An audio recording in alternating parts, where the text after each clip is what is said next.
नमस्कार साथियों, साल 2024 में होने वाले लोकसभा के चुनावों से पहले ही महाराष्ट्र की राजनीति में सबसे बड़ा उलटफेर हो चुका है। अब 288 विधानसभा सीटों वाले महाराष्ट्र में आगामी विधानसभा के चुनाव में किस पार्टी को ज्यादा सीटें मिलेगी और लोकसभा के चुनाव में किस दल को ज्यादा फायदा होने वाला है, इसको लेकर के एक सर्वे में जो आंकड़े जारी हुए हैं बेहद ही चौंका देने वाले हैं। महाराष्ट्र की तमाम विधानसभा की और लोकसभा की सीटों का ओपिनियन पोल आप लोगों के सामने रखेंगे, तो आप बने रहे वीडियो के एंड तक। साथियों, महाराष्ट्र की राजनीति में सबसे बड़ा उलटफेर देखने को मिल रहा है। लोकसभा चुनाव 2024 जैसे जैसे नजदीक आ रहा है, राजनीति में गठजोड़, तोड़फोड़ और तख्ता पलट का खेल और भी तेज हो चुका है। एक तरफ पीएम मोदी के नेतृत्व में बीजेपी लगातार तीसरी बार सरकार बनाने के लिए कमर कसी हुई नजर आ रही है। भारतीय जनता पार्टी हर दांव खेलने को तैयार नजर आ रही है। दूसरी तरफ विपक्षी दलों का खेमा जो 2024 में किसी भी कीमत पर पीएम मोदी को रोकने के लिए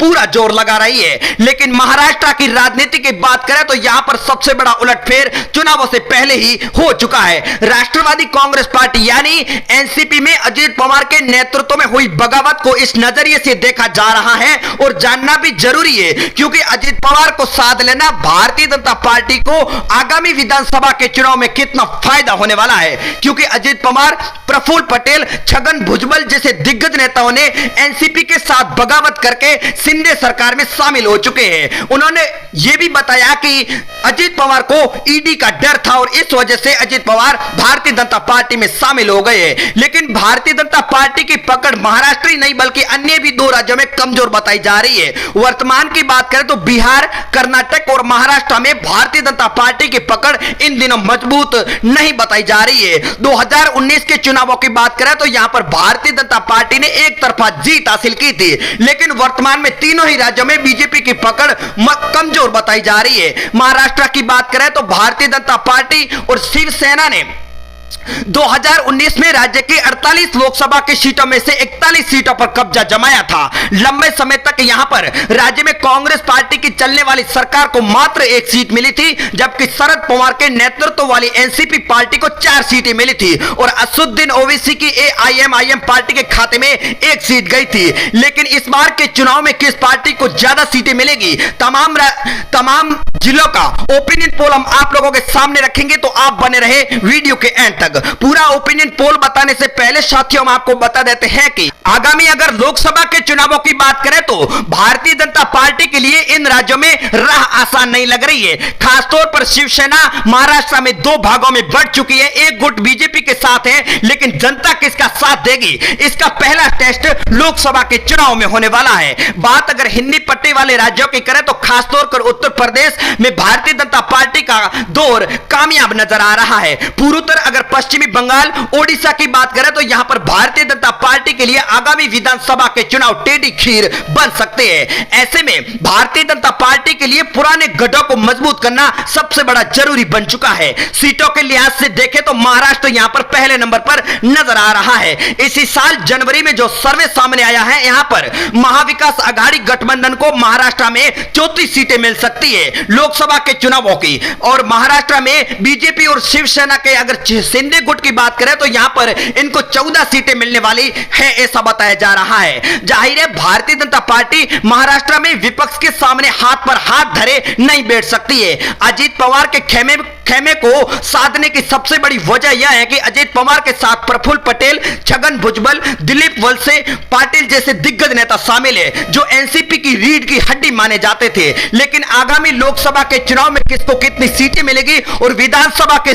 चुनाव में किस पार्टी को ज्यादा सीटें मिल रही है, तो शुरू करते हैं महाराष्ट्र के तमाम राज्य जिलों का ओपिनियन पोल। तो आप बने रहे वीडियो के एंड तक, और पहली बार चैनल पर विजिट किया है तो करेक्ट न्यूज यूट्यूब चैनल को सब्सक्राइब जरूर कर दें और आप अपनी राय हमें कमेंट के माध्यम से जरूर दें। महाराष्ट्र के अगर सोलापुर की बात करें तो यहां पर 11 विधानसभा की सीटों में से बीजेपी गठबंधन को 6 और शिवसेना गठबंधन को इस बार के चुनाव में 5 सीटें मिल सकती है। अगली बात अगर ठाणे की करें तो यहां पर 18 विधानसभा की सीटों में से बीजेपी महागठबंधन को 9 सीटें मिल सकती है, तो यहां पर शिवसेना महागठबंधन भी 9 सीटों पर कब्जा कर सकती है। भंडारा की बात करें तो यहां पर 3 विधानसभा की सीटों में से बीजेपी गठबंधन को 1, शिवसेना प्लस को 1, तो 1 सीट अन्य के खाते में भी जा सकती है। बात अगर कोल्हापुर की करें तो यहां पर 10 सीटों में से शिवसेना प्लस को 5 सीटें मिल सकती है और बीजेपी प्लस को 4 सीटें और अदर के खाते में 1 सीट जा सकती है। बात अगर मुंबई शहर की करें तो यहां पर 10 सीटों में से बीजेपी प्लस को 5 सीटें मिल सकती है और शिवसेना प्लस को यहां पर